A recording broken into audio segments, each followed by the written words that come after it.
नमस्कार विद्यार्थियों। कल आपने कृषि संसाधन वाला जो पाठ था उसी से आपने भारत के अंदर जो कृषि के अंदर जो संस्थागत जो सुधार है सरकार द्वारा कौन कौन से प्रयास किए गए इसके बारे में आपने अध्ययन किया। आज हम इस वीडियो के अंदर जो कृषि संसाधन जो पाठ है उसका लास्ट टॉपिक है कि भारतीय कृषि का भारत की अर्थव्यवस्था में क्या योगदान है। तो कृषि की राष्ट्रीय अर्थव्यवस्था में, रोजगार में और उत्पादन में योगदान क्या है। तो सबसे पहले देखिए, इससे पहले हम पढ़ेंगे कि रोजगार में किस प्रकार सहायक है, राष्ट्रीय अर्थव्यवस्था में किस प्रकार सहायक है और उत्पादन में योगदान क्या है। तो आज हम कृषि संसाधन पाठ से ही अध्ययन करेंगे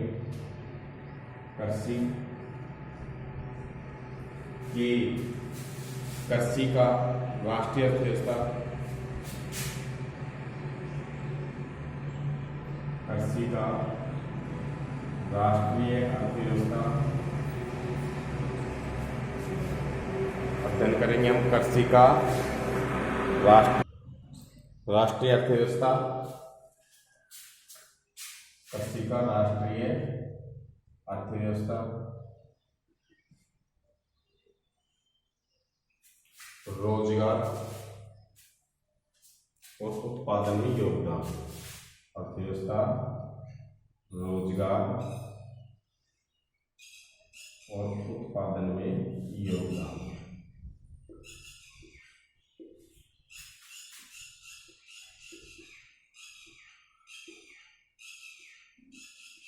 देखिए, आज हम इस वीडियो की जो शुरुआत कर रहे हैं वो कृषि का राष्ट्रीय अर्थव्यवस्था में क्या योगदान है, देश के लोगों को रोजगार देने में क्या योगदान है, उत्पादन में क्या योगदान है। इस वीडियो में हम इसी चीज़ों की चर्चा करेंगे।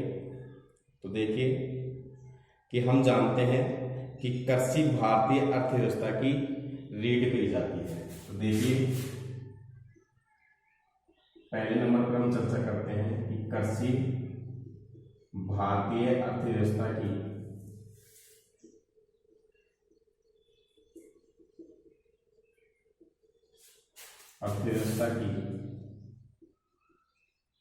रीढ़ कही जाती है। आप जानते हो जैसे हमारे शरीर में रीढ़ की हड्डी का क्या है, महत्व है, तो उसी प्रकार से भारतीय अर्थव्यवस्था की जो रीढ़ की हड्डी है जिससे पूरी अर्थव्यवस्था चलती है वो किसको कहा जाता है, कृषि को कहा जाता है। लेकिन देखिए कि जो देश का कुल जीडीपी है, सकल घरेलू उत्पादन, उसमें कृषि का योगदान या अनुपात 1951 से लगातार क्या होता जा रहा है, घटता जा रहा है। तो देखिए, तो सकल घरेलू उत्पादन में जीडीपी, सकल घरेलू उत्पादन,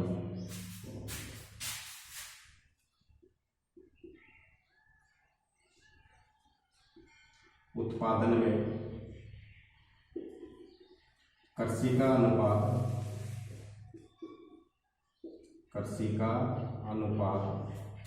1951 से घटता जा रहा है।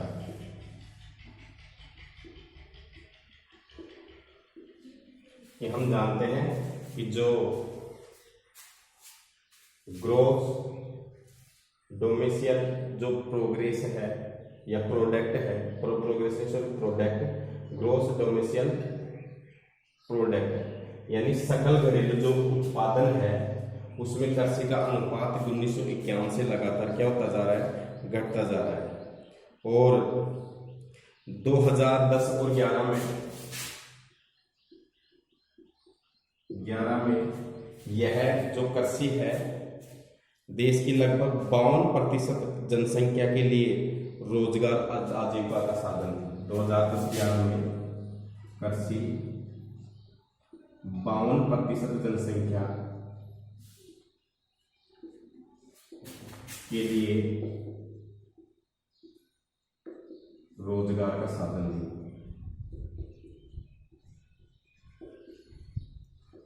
रोजगार का साधन थी। आज ये संख्या जो ये आंकड़ा है, कृषि के क्षेत्र से लोगों का जो उत्पादन है वो क्या होता जा रहा है, घटता जा रहा है। और कृषि का जो सकल घरेलू उत्पादन में जो अंश घटता जा रहा है, ये एक चिंता का विषय है। कृषि का जीडीपी में अंश का घटना, अंश का मतलब होता है भाग, अंश का घटना चिंता का विषय है।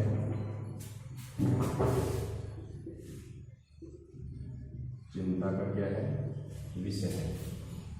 अब देखिए, क्योंकि कृषि में किसी भी प्रकार की गिरावट और प्रगति अर्थव्यवस्था के अन्य क्षेत्रों में भी गिरावट लाएगी, क्योंकि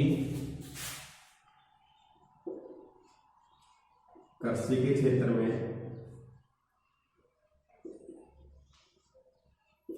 गिरावट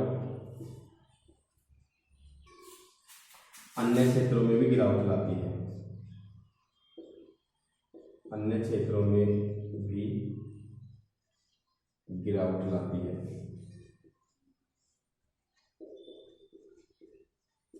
जो राष्ट्र की प्रगति में बाधक है।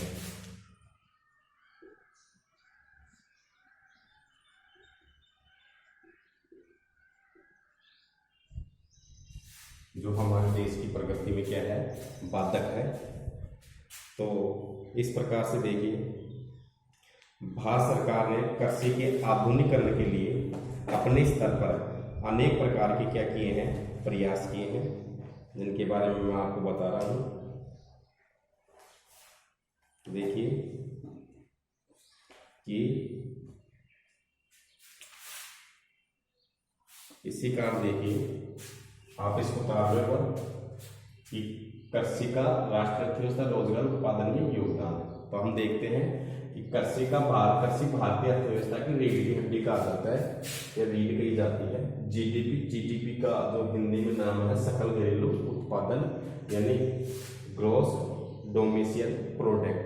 सकल घरेलू उत्पादन में कृषि का जो अनुपात है वो 1951 से लगभग क्या होता जा रहा है, घटता जा रहा है। और ये आंकड़े अलग अलग साल के अलग अलग होते हैं, फिर भी मैं आपको एक बार बता देता हूँ कि देखिए कि अगर 1951 में जो योगदान 1993-94 की कीमतों पर 55.11% था, वह 1900 में 44.26% ही रह गया।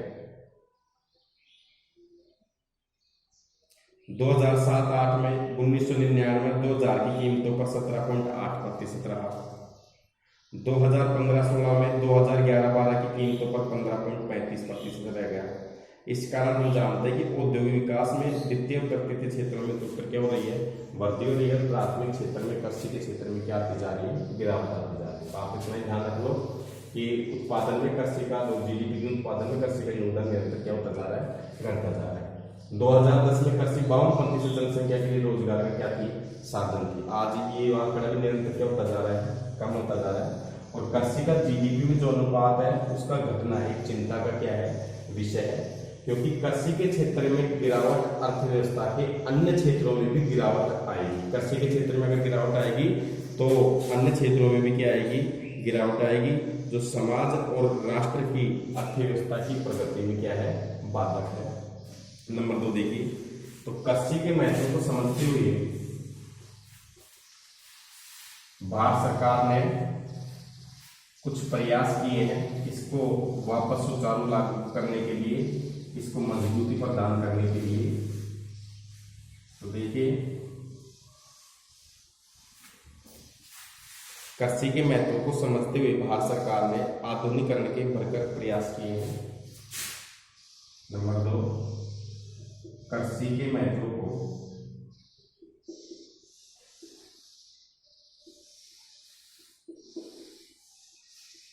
समझने के लिए, कृषि के महत्व को समझने के लिए भारत सरकार ने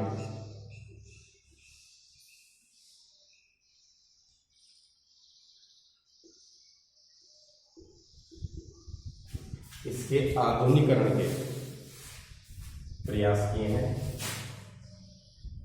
इसके आधुनिकीकरण के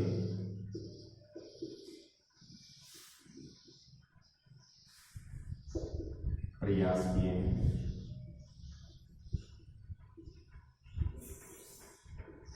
जैसे देखिए, तो कृषि के महत्व को समझने के लिए भारत सरकार ने इसके आधुनिकीकरण के लिए कौन कौन से प्रयास किए हैं, प्रश्न ऐसे बनेगा तो आपको जवाब देना है। देखिए, इसके लिए क्या किया है, भारतीय कृषि में सुधार के लिए कृषि अनुसंधान व परिषद व कृषि विश्वविद्यालय की स्थापना की गई है। कृषि अनुसंधान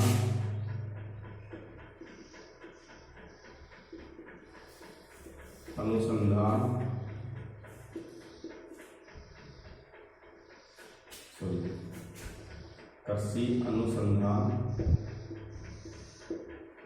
व परिषद की स्थापना।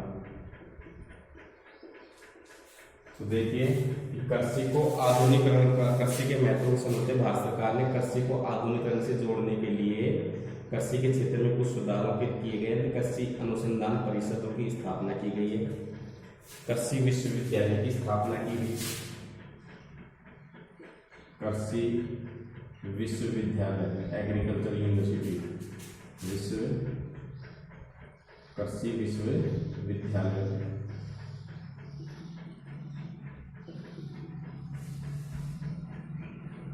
की स्थापना, कृषि विश्वविद्यालयों की क्या की गई है, स्थापना की गई है। इसके अलावा देखिए, पशु चिकित्सा सेवाएं, पशु चिकित्सा सेवाएं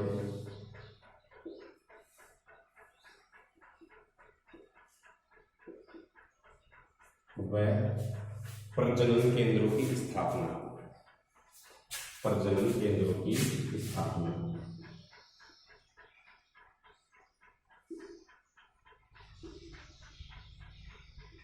केंद्रों की स्थापना। इसके अलावा देखिए, आगे हम चर्चा करते हैं तो बागवानी विकास और मौसम विज्ञान और मौसम के पूर्वानुमान के क्षेत्र में अनुसंधान और विकास को वरीयता दी। बागवानी विकास,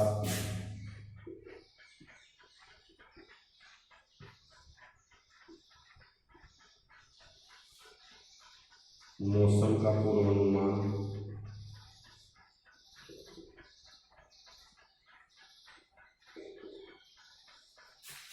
की जानकारी आदि।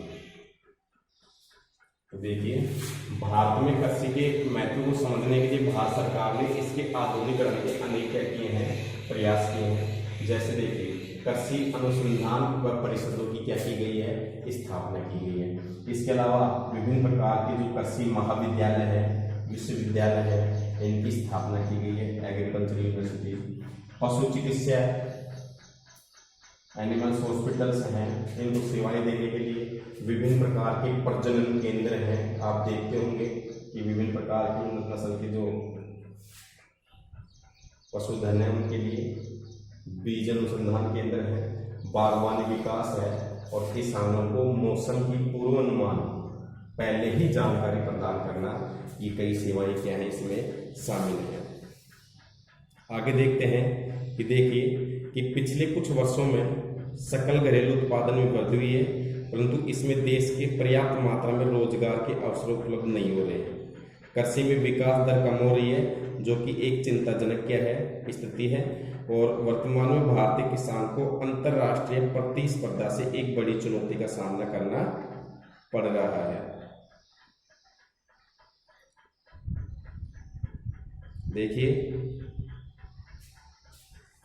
और आगे देखिए नंबर 3 आप बता दो इसको,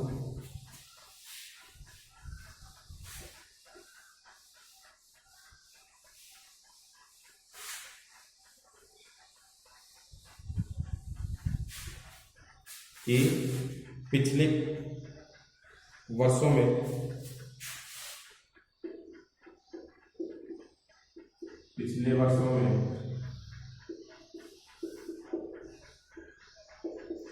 सकल घरेलू उत्पादन में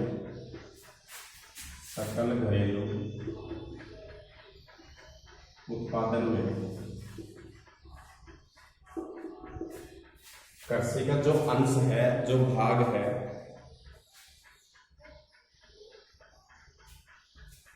पिछले वर्षों में सकल घरेलू उत्पादन में वृद्धि हुई है।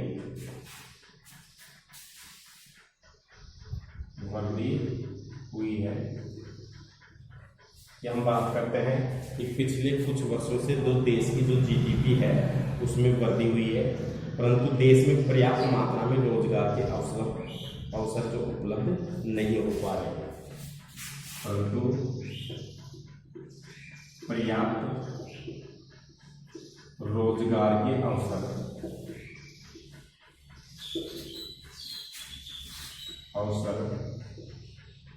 उपलब्ध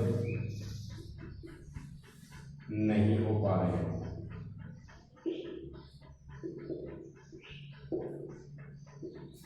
पर्याप्त जो रोजगार के जो अवसर है लोगों को वो उपलब्ध नहीं हो पा रहे हैं। इसके पीछे एक कारण है, कृषि में विकास दर कम हो रही है। कृषि की विकास दर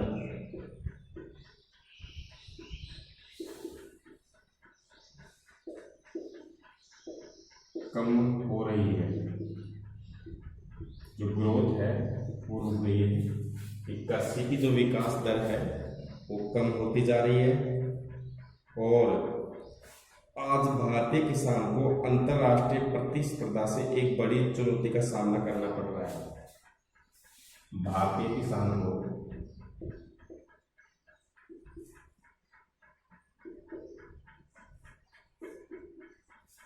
अंतर्राष्ट्रीय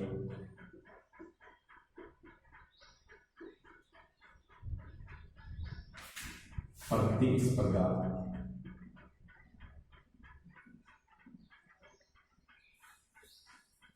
की चुनौती का सामना करना पड़ रहा है।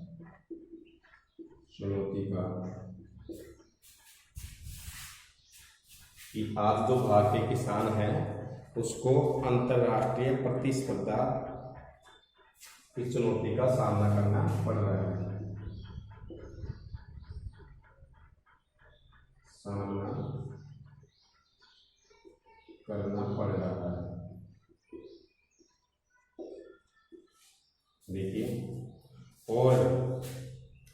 देखिए रासायनिक उर्वरकों और सहायिका को कम करने से उत्पादन लागत बढ़ रही है। इससे अतिरिक्त कृषि उत्पादन पर आयात कर घटाने से भी देश में कृषि पर हानिकारक क्या पड़ा है, प्रभाव पड़ा है। किसान है वो कृषि में पूंजी निवेश कम कर रहे हैं, जिसके कारण कृषि में रोजगार घट रहे हैं। हम लिख सकते हैं कि किसान कृषि में निवेश कम कर रहे हैं,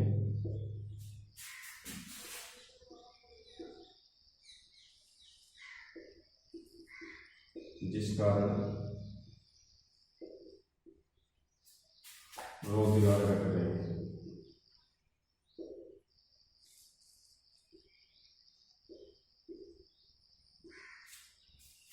तो देखिए, तो हम जान सकते हैं कि देखिए भारतीय कृषि का अर्थव्यवस्था रोजगार उत्पादन का योगदान है कि कृषि भारतीय अर्थव्यवस्था की रीढ़ कही जाती है। सकल घरेलू उत्पादन में कृषि का अनुपात निरंतर घटता जा रहा है। 1951 से निरंतर घट रहा है। 2010-11 में ये देश की 52% जनसंख्या के लिए रोजगार का साधन थी, लेकिन आज इनकी संख्या भी लगातार क्या हो रही है, कम हो रही है। इसमें कृषि का जो सकल घरेलू उत्पादन में जो अंश घटना है वो कृषि में किसी भी प्रकार की गिरावट प्रगति में बाधक है, राष्ट्रीय प्रगति में बाधक है, अर्थव्यवस्था के लिए बाधक है, जो अन्य अर्थव्यवस्था के क्षेत्र में भी गिरावट लाती है। इस कारण से भारत सरकार ने कृषि के महत्व को समझते हुए कृषि के क्षेत्र में विभिन्न प्रकार के प्रावधान किए हैं, आधुनिकरण के प्रयास किए गए। विभिन्न प्रकार के विश्वविद्यालयों की स्थापना, कृषि विश्वविद्यालय हो गए, कृषि अनुसंधान परिषदें हैं गई, कृषि प्रजनन केंद्र हो गए, इसके अलावा विभिन्न प्रकार की जो अन्य सेवाएं हैं, मौसम की पूर्व जानकारी है, बागवानी विकास है, इस प्रकार का प्रयास किया गया। आज अंतर्राष्ट्रीय स्तर पर देखिए सकल घरेलू उत्पादन बढ़ रही है, लेकिन रोजगार के अवसर उपलब्ध नहीं हो पा रहे हैं लोगों को। कृषि का विकास दर कम हो रही है, भारतीय किसान को अंतर्राष्ट्रीय प्रतिस्पर्धा से चुनौती मिल रही है कि आज अंतर्राष्ट्रीय देखिए वैश्वीकरण का युग है, और वैश्वीकरण के युग में हर देश में दूसरे देश की जो कंपनियां हैं, वस्तुएं हैं, आती हैं और जाती हैं, और आज वैश्वीकरण के युग में वही उत्पाद ज़्यादा टिकता है जो सस्ता हो, क्या हो, टिकाऊ हो, लोग उसी को ज़्यादा क्या करेंगे, खरीदेंगे। तो अपन वैश्वीकरण वाले पार्ट में इसकी चर्चा करेंगे। तो देखिए किसान कृषि के निवेश को कम, निवेश कृषि में निवेश कम कर रहे हैं, जिसके कारण रोजगार क्या होते जा रहे हैं, घटते जा रहे हैं। और देखिए फिर इसके बाद में जो भारतीय अर्थव्यवस्था में जो कृषि का योगदान है, उसको हम और भी कई बिंदुओं से जान सकते हैं। जैसे देखिए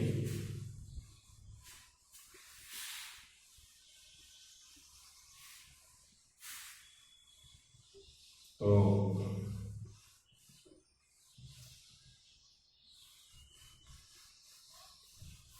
भारतीय अर्थव्यवस्था में कृषि का योगदान के अन्य बिंदु देखिए। भारत कृषि का राष्ट्रीय अर्थव्यवस्था में योगदान कुछ तो पढ़ेंगे हम, और जो अन्य बिंदु हैं आपको और अच्छी तरह से समझ में आ जाएगा कि देखिए ये रोजगार का साधन है। पॉइंट टू पॉइंट बता देता हूँ आपको, रोजगार का साधन।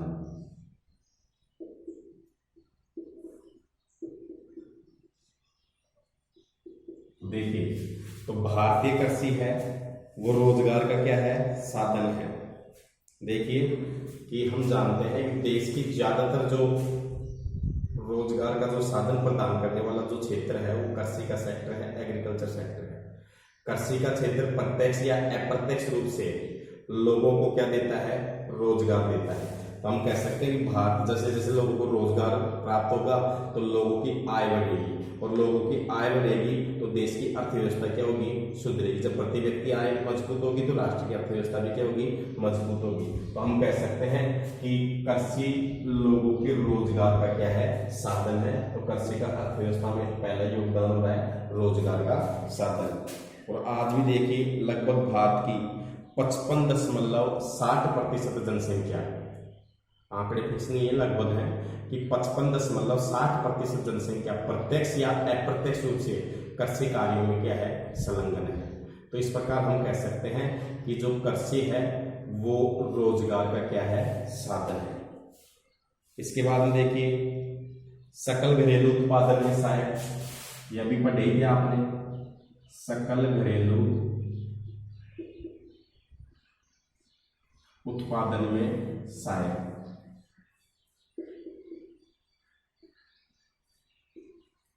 तो देखिए कि कृषि सकल घरेलू उत्पादन में भी क्या है, सहायक। देश की जो जीडीपी है उसमें भी ये योगदान देती है। जीडीपी जो अंतिम मूल्य है, जो ग्रोस डोमेस्टिक प्रोडक्ट है, सकल घरेलू उत्पादन, उसमें कृषि का योगदान है। हाँ ये मानते हैं कि निरंतर कुछ 1951 के बाद में देश की जीडीपी में कृषि का जो अंश है, अनुपात है, वो घटता जा रहा है, लेकिन सकल घरेलू उत्पादन में कृषि का योगदान है। इसके बाद देखिए विदेशी व्यापार में योगदान, विदेशी व्यापार में योगदान, विदेशी व्यापार में योगदान। तो अंतर्राष्ट्रीय स्तर पर आप देखते होंगे कि अंतर्राष्ट्रीय स्तर पर जो विदेशी व्यापार है, आयात है, निर्यात है, हम विदेशों के द्वारा करते हैं। तो देखिए कि आज हम जानते हैं कि विदेशी व्यापार में जो वैश्विक कृषि उत्पादों का निर्यात 2.07% के लगभग है। तो देखिए कि कृषि उत्पादकों का तो विदेशी व्यापार में योगदान मैं आपको बता देता हूं कि कितना है, 2.07% कृषि का विदेशी निर्यात, कृषि उत्पादकों का, सॉरी कि कृषि उत्पादकों का जो विदेशी निर्यात है वो कितना है, 2.07% है। और कृषि में जो भारत है, जो कृषि उत्पादकों के निर्यात की दृष्टि से विश्व में 10वां बड़ा देश है। तो आप समझ सकते हो, ये उतारने की जरूरत नहीं है, आपको पॉइंट लिख लेना कि विदेशी व्यापार में योगदान क्या है। देखिए कि कृषि से जो उत्पाद प्राप्त होते हैं, हम जानते हैं कि कृषि अनेक उद्योगों को कच्चा माल उपलब्ध कराती है, आप पीछे पढ़ चुके हो। अब कई ऐसे उद्योग हैं जो कृषि पर ही आधारित हैं। तो कृषि उत्पादकों का जैसे देश में कुल उत्पादन है 100%, तो 100 में से कृषि से प्राप्त उत्पादकों का विदेशी व्यापार में कितना योगदान है, 2.07%। और कृषि उत्पादकों को निर्यात करने की दृष्टि से भारत का विश्व में कौन सा स्थान है, 10वां स्थान है। इसके बाद देखिए, और देखिए निर्यात के रूप में देखिए हम कौन कौन सी चीजें हैं जो विदेशों को निर्यात करते हैं, जो कृषि से प्राप्त होती हैं। तो निर्यात देखिए, विदेशों से हम जो निर्यात करते हैं उसमें आती है चाय, चीनी, तिल, तंबाकू। देखिए तो निर्यात क्या क्या करते हैं हम, चाय, चीनी, तंबाकू, तिलहन, चावल, चाय, चीनी, तंबाकू, तिलहन, चावल। और इसके अलावा देखिए मसाले हैं, ताजा फल हैं, मसाले, ताजा फल। देखिए ये उत्पाद, सभी उत्पाद किससे प्राप्त होते हैं, चाय से। तो भारत विदेशों को कौन कौन से कृषि उत्पाद निर्यात करता है, तो चाय, चीनी, चाय है, चीनी है जो गन्ने से प्राप्त होती है, तंबाकू है, तिलहन है, विभिन्न प्रकार के तिल जिनसे तेल निकाला जाता है, तिलहन, तिल हो गया, सरसों हो गया, अलसी हो गया, पढ़ाया था आपको। धान है, चावल है, विभिन्न प्रकार के मसाले हैं, लौंग है, काली मिर्च है, धनिया है, पाउडर है, जीरा है, और ताजा फल। ये चीजें हम विदेशों को क्या करते हैं, निर्यात करते हैं। और विदेशों से जो हमारे को धन प्राप्त होता है तो उससे हमारा जो व्यापार को बढ़ावा तो मिलता ही है, साथ साथ में अर्थव्यवस्था भी क्या होती है, मजबूत होती है। इसके अलावा देखिए कई कृषि सामग्री भी, कई कृषि सामग्री का भी हम निर्यात करते हैं, जैसे जूट, कपड़े, मुर्गी पालन, जूट, कपड़े, जूट है, कपड़े है, मुर्गियां हैं, मुर्गी पालन, ये चीजें भी हम विदेशों को निर्यात करते हैं। और जूट के बारे में कल आपने पढ़ाई था, प्रथम जूट मिल कब और कहाँ स्थापित की गई, तो 1855 में कलकत्ता, पश्चिम बंगाल में। और विभिन्न प्रकार के देखिए आयात क्या करते हैं हम, तो विभिन्न प्रकार के जो खाद्यान्न है वो हम विदेशों से क्या करते हैं, आयात करते हैं। तो अब आप बता सकते हो कि विदेशी व्यापार में कृषि का योगदान किस प्रकार का है। तो देखिए अगर देश का जो कुल विदेशी व्यापार कितना होता है, मान लो 100% है, कितना है, 100% है, तो 100 में से 2.07% किसका योगदान है, कृषि उत्पादकों का योगदान है, जिनको हम विदेशों में क्या करते हैं, बेचते हैं। इसके अलावा चर्चा करते हैं तो कृषि उत्पादकों को बेचने की दृष्टि से, निर्यात की दृष्टि से भारत विश्व में 10वां बड़ा देश है। कौन कौन सी चीजों का निर्यात करते हैं हम, तो चाय, चीनी, तंबाकू, तिलहन, चावल, मसाले, ताजा फल, जूट, कपड़े और मुर्गी पालन। मुर्गियां आ गया, अंडे हो गया, मुर्गी हो गया, ये चीजें देखिए हम विदेशों को क्या करते हैं, निर्यात करते हैं। और खाद्यान्न हम क्या करवाते हैं, आयात करवाते हैं। तो इस प्रकार से देखिए ये चौथा बड़ा सेक्टर है अगर निर्यात की दृष्टि से देखिए तो कृषि उत्पादकों का भारत के अंदर। इसके बाद देखो आप कृषि का जो अर्थव्यवस्था में जो योगदान है आगे भी हम पढ़ सकते हैं, जैसे कि जो है उद्योगों के लिए कच्चे माल की आपूर्ति करती है, ये भी सी बात है, कच्चे माल की आपूर्ति उद्योगों के लिए, उद्योगों में। अब देखिए कि जो उद्योगों में कच्चे माल की जो आपूर्ति है वो कृषि पर क्या है, आधारित है। आप जानते हो किसी भी उद्योग के लिए कई चीजों की आवश्यकता होती है। भूमि चाहिए, पूंजी चाहिए, काम करने के लिए श्रमिक चाहिए, परिवहन चाहिए, संचार के साधन चाहिए, बाजार चाहिए, जल चाहिए और कच्चा माल। तो किसी भी उद्योग के लिए कच्चा माल उपलब्ध जरूर होता है। जैसे कोयला उद्योग कहाँ उत्पादित है, कहाँ ज्यादातर स्थापित होंगे, जहाँ कोयले की खानी है। चीनी उद्योग कहाँ स्थापित होगा, जहाँ गन्ना का उत्पादन सबसे ज्यादा होता है। तो इसी प्रकार देखिए कच्चे माल की आपूर्ति के लिए उद्योगों को ये कच्चा माल उपलब्ध करवाती है। जैसे देखिए ऐसे कई उद्योग हैं जो कृषि पर आधारित है। तो देखिए ऐसे कई उद्योग हैं कृषि पर आधारित उद्योग। देखिए बेटे कृषि पर कई उद्योग क्या हैं, कृषि पर आधारित उद्योग हैं। जैसे देखिए चीनी उद्योग, इसके बाद में कपड़ा उद्योग,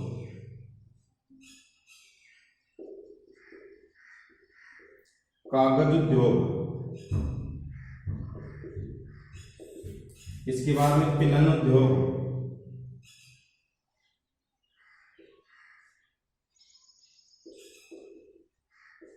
वनस्पति तेल उद्योग,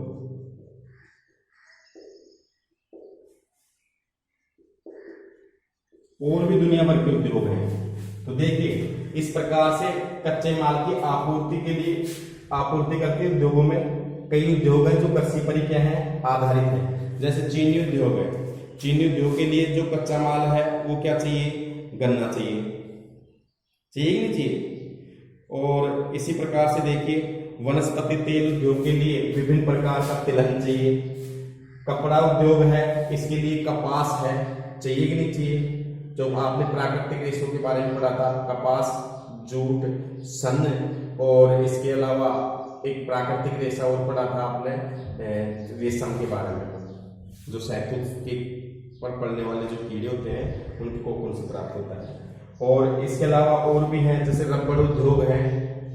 तो ऐसे कई उद्योग हैं जो कृषि पर आधारित हैं और कृषि इन उद्योगों की पूर्ति के लिए कच्चा माल क्या कराती है, उपलब्ध कराती है और देश की अर्थव्यवस्था में क्या देती है, योगदान देती है।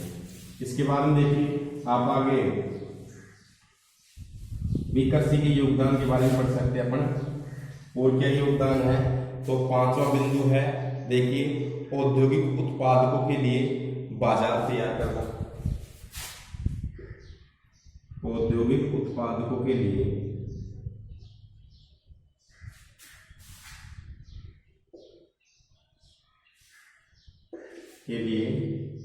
बाजार तैयार करना।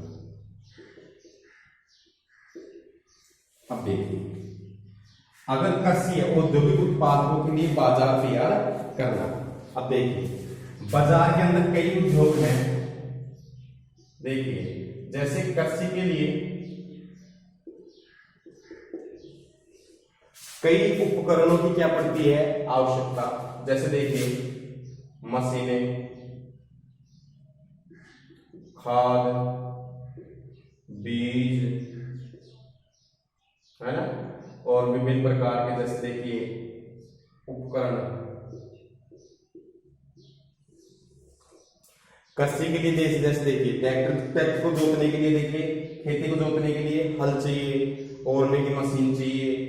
इसके अलावा और भी आप कृषि उपकरण देख सकते हो।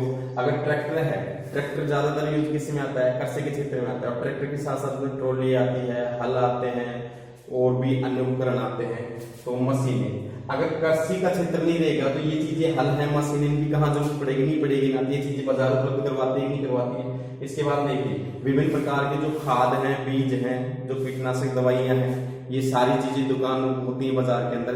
ये दुकानें किसके पीछे चल रही है, कृषि के लिए तो चल रही है।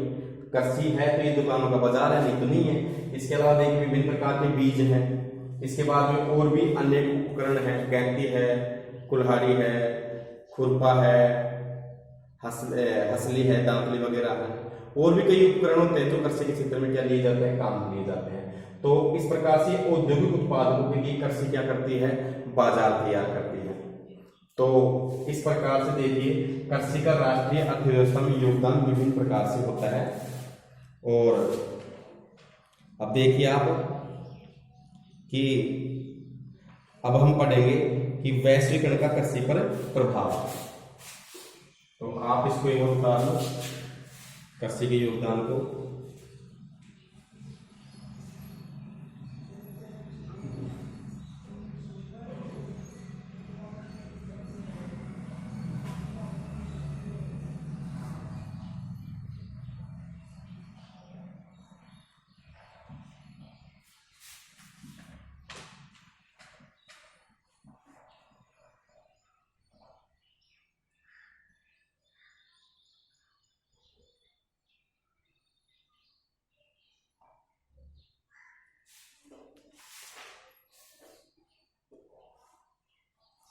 तो आगे हम चर्चा करेंगे कि वैश्वीकरण का कृषि पर प्रभाव।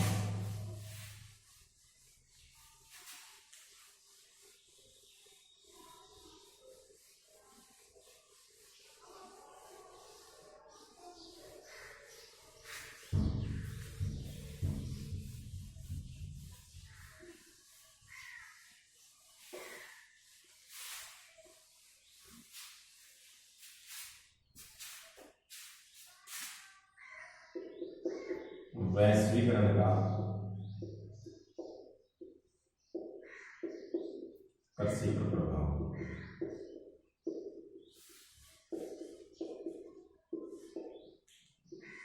अब देखिए आपके लिए ये शब्द कोई नया नहीं है कि वैश्वीकरण क्या है। सबसे पहले ये देखिए कि वैश्वीकरण क्या है, वैश्वीकरण का कृषि पर क्या प्रभाव पड़ा है, इसके बारे में हम चर्चा करेंगे। तो देखिए कि वैश्वीकरण क्या है। देखिए कि जो ये शब्द आ रहा है वैश्वीकरण,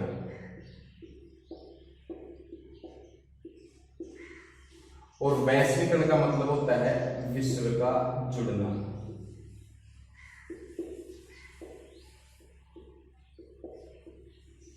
देखिए तो वैश्वीकरण का मतलब होता है विश्व का जुड़ना, या एक देश की अर्थव्यवस्था को विश्व के दूसरे देश की अर्थव्यवस्था से जोड़ना ही वैश्वीकरण कहलाता है। अब देखिए कि आज क्या है, जैसे हमारा शरीर है, हमारा शरीर में जैसे हाथ है, अंग तो है शरीर का, एक आंख है, नाक है, कान है, पैर है, सिर है, तो ये सारे हमारे शरीर से जुड़े हैं। इन सारे अंगों से मिलकर के क्या बना है, हमारा शरीर बना है। तो शरीर एक चीज हो गया, एक शब्द हो गया ना।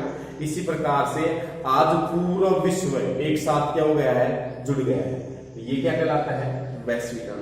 तो विश्व का जुड़ना ही क्या कहलाता है, वैश्वीकरण कहलाता है। अब विश्व जुड़ कैसे रहा है, देखिए तो वैश्वीकरण के लिए तीन चीजें सबसे ज्यादा प्रभावी: पूंजी, व्यापार और लोगों का आवागमन। अब देखिए कि पूंजी, व्यापार और लोगों का आवागमन। आप देखिए हमारा भारत है, भारत ने 1991 के बाद में उदारीकरण की नीति अपनाई। आप देखिए आज जैसे उदाहरण के लिए देखिए कि कोई भी राष्ट्र अपना व्यापार है, विदेशों में अपनी पूंजी क्या कर सकता है, निवेश कर सकता है। जैसे देखिए अभी हीरो होंडा की कोई मोटरसाइकिल लेनी है आपको, हीरो होंडा की कोई क्या लेनी है आपको, मोटरसाइकिल लेनी है। तो होंडा कंपनी कहाँ की है, जापान की है। तो क्या आप मोटरसाइकिल लाने के लिए जापान जाओगे, नहीं जाओगे ना। तो कारण क्या है कि जापान की जो होंडा कंपनी है उसने अपनी पूंजी निवेश कहाँ की, भारत में। अपना उत्पादन कहाँ शुरू कर दिया, उसने भारत के अंदर क्या कर दिया, शुरू कर दिया। तो अब आपको होंडा की बाइक लाने के लिए आपको जापान जाने की जरूरत नहीं है। आपको नीमराना में जो जापानी जोन है पूरे, वहां विभिन्न प्रकार का पूंजी निवेश कर रखी है जापानी कंपनियों ने। तो ऐसे देखिए इसी प्रकार फ्रांस की कंपनियां भारत में स्थापित हो गई, पूंजी निवेश कर रही हैं। तो कोरिया की कंपनियां हैं। इसी प्रकार भारत की जो कंपनी है वो विदेशों में अपना निर्यात कर रही है, आयात कर रही है, उत्पादन कर रही है। तो पूंजी है, व्यापार समझिए अभी मैंने आपको बताया, और लोगों का आवागमन। देखिए एक राष्ट्र के व्यक्ति दूसरे राष्ट्र में जब जाते हैं तो अपने साथ साथ में अपने विचार हैं, अपनी संस्कृति है, अपनी बुद्धिमत्ता है, यहाँ तक कि बीमारी और कीटाणु भी एक राष्ट्र से दूसरे राष्ट्र में लाते हैं और ले जाते हैं। उदाहरण के लिए अभी देखिए, लेटेस्ट उदाहरण देखिए, चाइना ने जो कोरोना वायरस है कहां से चला? चीन की लैब से। जो चीन की लैब है वहां से चला। अब देखिए वहां से पूरे विश्व के विभिन्न देशों में क्या हो गया, ये फैल गया। अब फैलने के पीछे क्या कारण है? कि लोगों का आवागमन तो है कि विश्व के जो देश के जो लोग हैं जो अलग अलग देशों में गए हैं, विश्व में अलग अलग देश हैं, तो वो चीन के लोगों के संपर्क में आए या अन्य देश जहां कोरोना संक्रमित व्यक्ति उनके संपर्क में आए जब अपने देश के, तो लोगों का आवागमन के कारण भी देखिए बीमारी चीन में चली और आज पूरे विश्व में फैल गई। तो ये लोगों के आवागमन के कारण ही विश्व क्या हो रहा है, जुड़ रहा है। यही प्रक्रिया क्या कहलाती है? वैश्वीकरण कहलाती है। और आज इस वैश्वीकरण के युग के अंदर आज हमारे को कृषि जो उत्पाद है उनको प्रतिस्पर्धा है। आज देखिए वैश्वीकरण का युग है, वैश्वीकरण के युग में वही उत्पाद ज्यादा बिकते हैं जो अच्छे हो और गुणवत्ता वाले हो और ठोस हो और सस्ते हो। तो इसी प्रकार से आज कोई भी देश अंतरराष्ट्रीय स्तर के लिए अपने दरवाजे खोल रखा है कि कोई भी राष्ट्र किसी भी राष्ट्र में अपनी पूंजी निवेश कर सकता है, अपना उत्पादन कर सकता है। और आप देखते हो विश्व के अंदर विभिन्न प्रकार की जो बहुराष्ट्रीय कंपनियां उत्पादन कर भी रही हैं। तो इसी कारण से वैश्वीकरण का मतलब है विश्व का जुड़ना। आगे फिर चर्चा करेंगे आप हिस्ट्री के अंदर इस बारे में।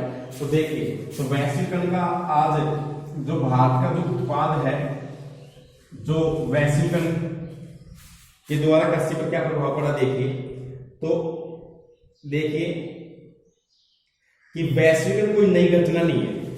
तो आप लिख सकते हो, मैं आपको लिखा रहा हूं कि आप लिखिए कि वैश्वीकरण कोई नई घटना नहीं है। वैश्वीकरण नई घटना नहीं है,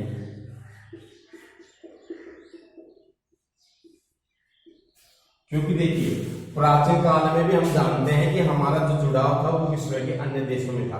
आपने सिंधु घाटी सभ्यता के बारे में पढ़ा होगा कि हमारी जो सिंधु घाटी सभ्यता के जो व्यापारिक संबंध थे वो मिस्र से, मेसोपोटामिया की सभ्यता से, इराक से, ईरान से थे कि या नहीं थे?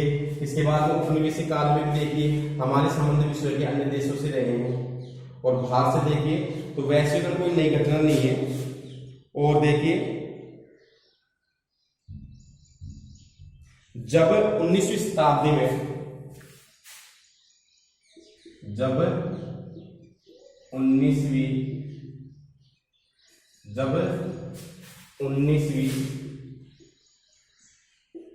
शताब्दी में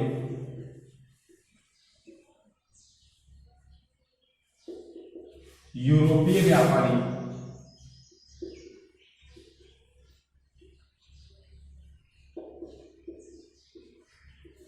जब 19वीं शताब्दी में यूरोपीय जो व्यापारी थे वो भारत आए,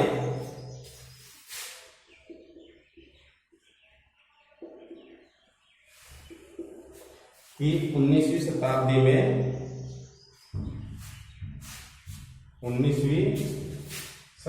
में भारतीय व्यापारी यूरोपीय व्यापारी भारत आए, तो उस समय भारत के मसाले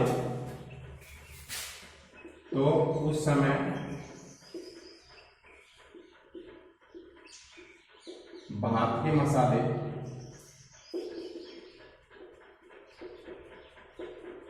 तो उस समय भारत के जो मसाले हैं वो विश्व के विभिन्न देशों में निर्यात किए जाते थे।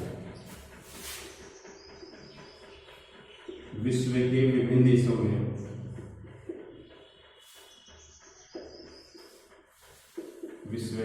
देशों में निर्यात किए जाते हैं।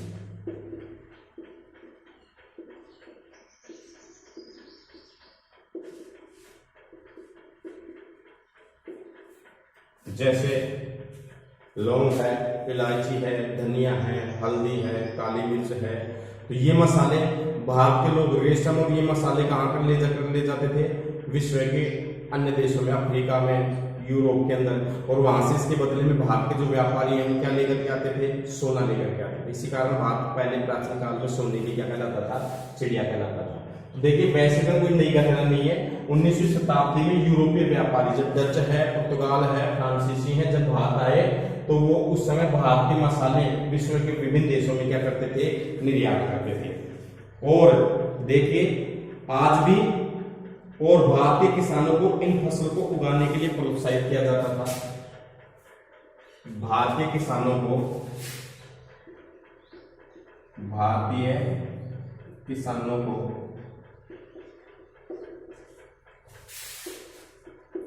ये फसलें उगाने के लिए प्रेरित किया जाता था या प्रोत्साहित किया जाता था, उगाने के लिए प्रोत्साहित किया जाता था।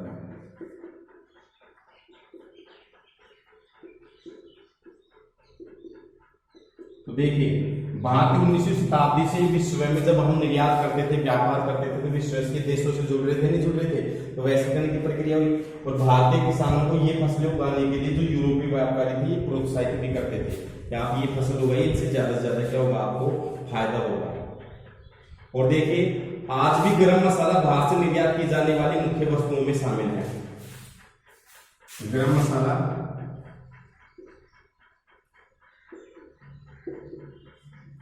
निर्यात की जाने वाली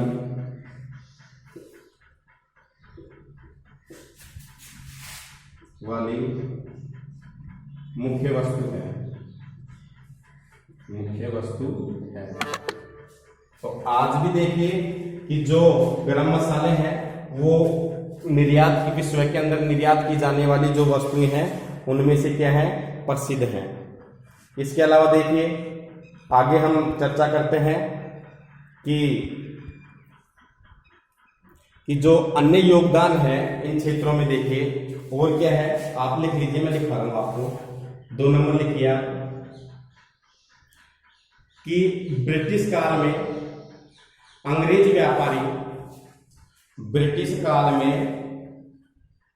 व्यापारी भारत के कपास क्षेत्र की ओर क्या हुए, आकर्षित हुए। ब्रिटिश काल में अंग्रेज व्यापारी भारत के कपास क्षेत्र की ओर क्या हुए, आकर्षित हुए और भारतीय कपास को ब्रिटेन में सूती वस्त्र उद्योगों के लिए कच्चे माल के रूप में निर्यात किया गया। तो देखिए कि अंग्रेज व्यापारी ब्रिटिश काल में, आप लिख सकते हो कि ब्रिटिश काल में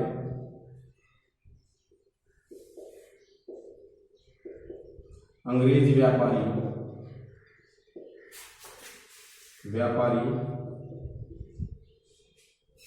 कि जब हम गुलाम थे अंग्रेजों के, उस समय देखिए कि ब्रिटिश काल में अंग्रेज व्यापारी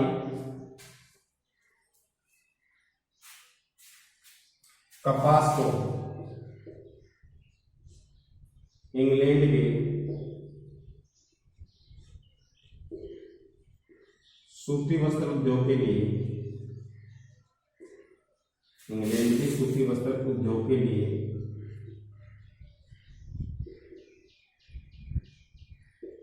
कच्चे माल के रूप में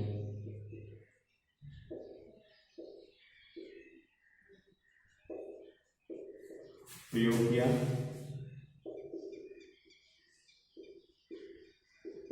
इंग्लैंड की जो लिवरपूल जो मिल थी, इंग्लैंड की जो लिवरपूल मिल, इंग्लैंड की लिवरपूल मिल, इसी कारण खड़ी हुई, यानी तरक्की हुई। देखिए ब्रिटिश काल में अंग्रेज क्या करते थे, वो भारत के लोगों को कपास के लिए उगाने के लिए जबरदस्ती या प्रोत्साहित करते थे और इस जो इंग्लैंड के सूती वस्त्र उद्योग के लिए कच्चे माल के रूप में प्रयोग किया जाता था।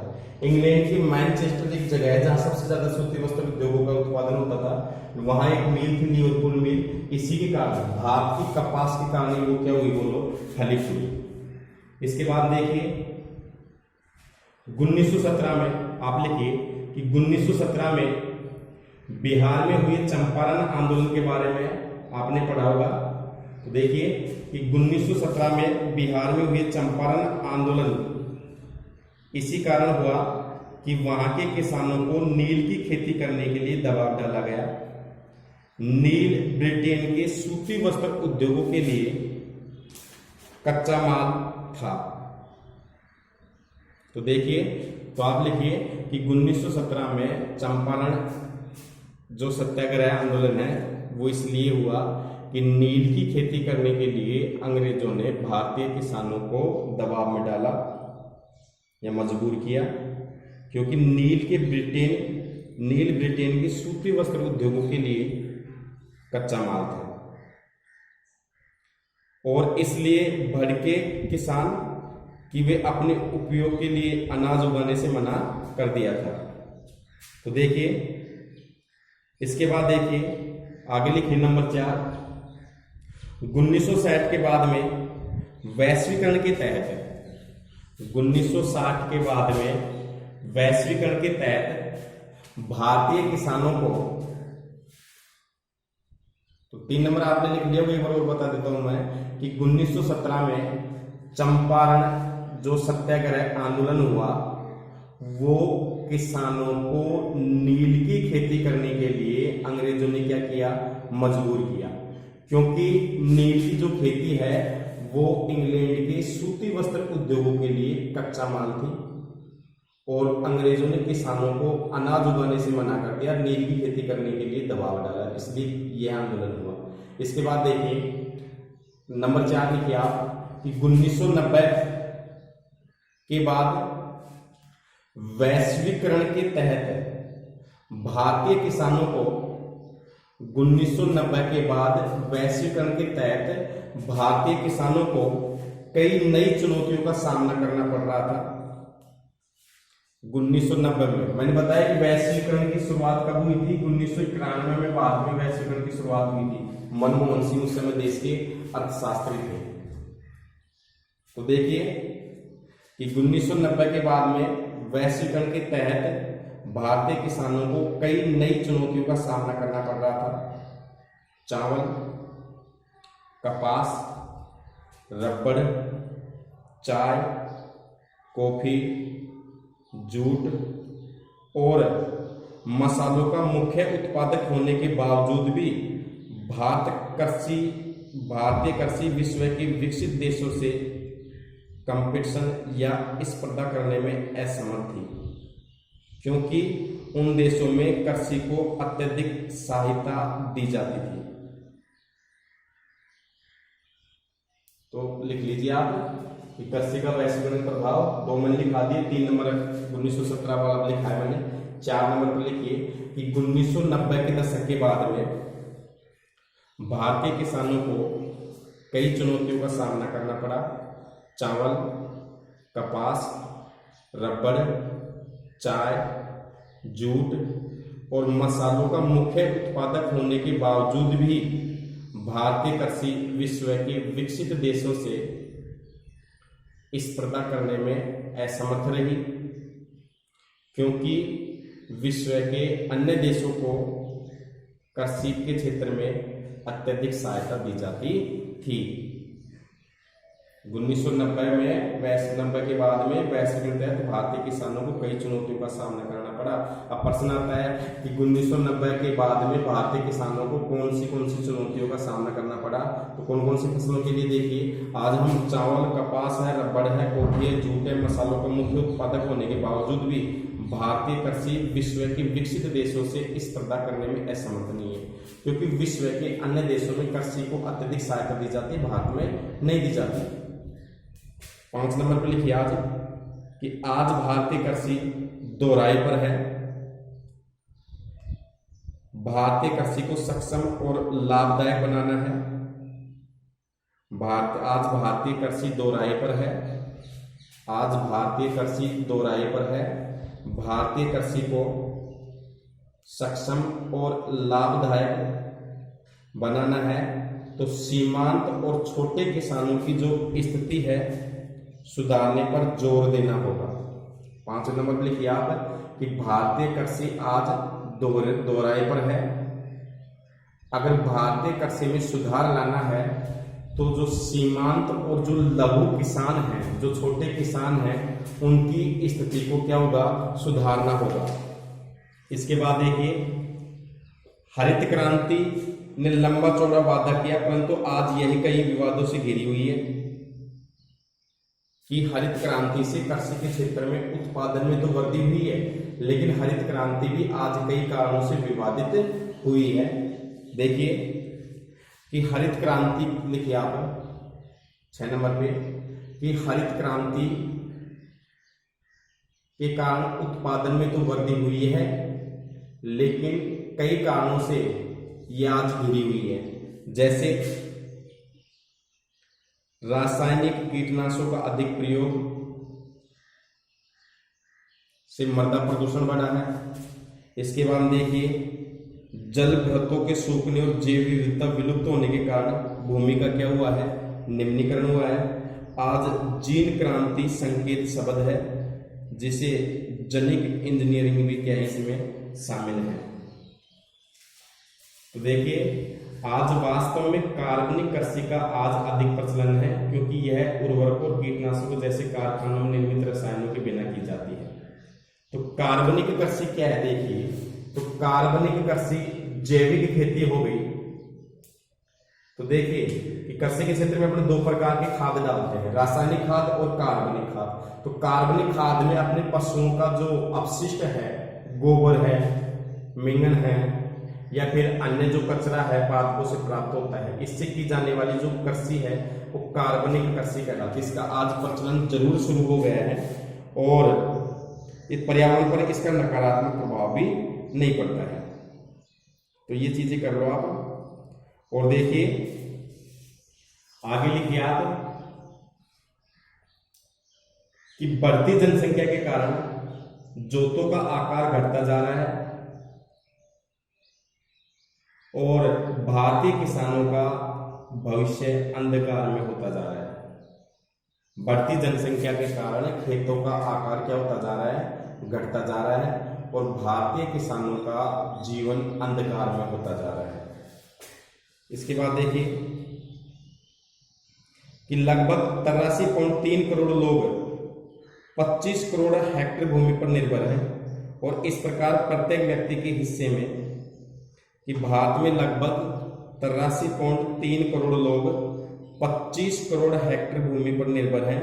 इस प्रकार एक व्यक्ति के हिस्से में औसतन आधा हेक्टेयर से भी कम कृषि भूमि आती है। लिख लिया। इसके बाद लिखिए 7 नंबर पर, आज भारतीय कृषि का सस्यावर्तन करना होगा और खाद्यान्नों के स्थान पर कीमती फसल उगानी चाहिए, जिससे आमदनी क्या होगी, अधिक होगी, और पर्यावरण निम्नीकरण में भी कमी आएगी। जैसे देखिए औषधीय पौधे हैं, बायोडीजल फसल हैं, जट्रोफा है, जोजोबा है, फूल और सब्जियों को उगाने के लिए चावल या गन्ने से बहुत कम सिंचाई की आवश्यकता है। भारत में जलवायु विविधता प्रकार की कीमत फसलें उगाकर उपयोग किया जा सकता है। तो आप 7 नंबर पर लिख सकते हो कि आज भारत के अंदर धान और चावल की जगह ऐसी कृषि की जानी चाहिए जैसे जिसमें सस्यावर्तन करना चाहिए, खाद्यान्नों के स्थान पर कीमती फसल उगानी चाहिए, जैसे जोजोबा है, जट्रोफा है, रतनजोत है, फूल सब्जियां, ये क्योंकि विदेशों में इनकी ज़्यादा क्या होती हैं, डिमांड होती है। इससे किसानों की आमदनी भी बढ़ेगी और जलवायु विविधता में भी कमी आएगी। तो ये आप कर सकते हो। इसके बाद देखिए इसमें से एक क्वेश्चन है, इसकी बहुवैकल्पिक क्वेश्चन है, देखिए इस पाठ के कि कौन सा उस कृषि प्रणाली को दर्शाता है जिसमें एक ही फसल लंबे चौड़े क्षेत्र में उगाई जाती है। तो लंबे चौड़े क्षेत्रफल के लिए स्थानांतरण कृषि भी नहीं है, बागवानी भी नहीं है, गहन भी नहीं है। तो स्थानांतरण कृषि तो आप जानते हो कि जो प्रारंभिक जीवन निर्वाह कृषि होती थी, जिसको अलग अलग देशों में अलग अलग नाम से जाना जाता, जंगलों को जला करके काट करके और फिर वहां खेती की जाती थी। बागवानी कृषि फल साग सब्जी आ गई, और गहन कृषि जहां कृषि पर जनसंख्या का अधिक हो, दबाव हो, वहां गहन कृषि की जाती है रासायनिक खाद बीजों के द्वारा। इसमें आ जाएगी रोपण कृषि। लंबे चौड़े भूभाग में की जाने वाली कृषि कौन सी है? रोपण। इनमें से कौन सी रबी की फसल है? देखिए, चावल है, खरीफ की फसल है, चना है, ये रबी की है, कपास है, मोटे अनाज, बाजरा है, रागी है ना, पढ़े होंगे ना। तो ये कपास, इसमें आ जाएगा चना। इनमें से कौन सी एक फलीदार फसल है? तो देखिए, दालें होती हैं वो फलीदार होती हैं। और इस पाठ से संबंधित जो क्वेश्चंस हैं वो आपको करके लाने हैं। और इसके बाद में अगर आप कमेंट के द्वारा बताना मेरे को कि इसमें आपके 3 लेसन क्लियर हो चुके हैं, ज्योग्राफी पढ़ोगे या फिर इसके बाद में कोई राजनीति विज्ञान या अर्थशास्त्र में कोई बुक आप जरूर बताना। तब तक के लिए धन्यवाद।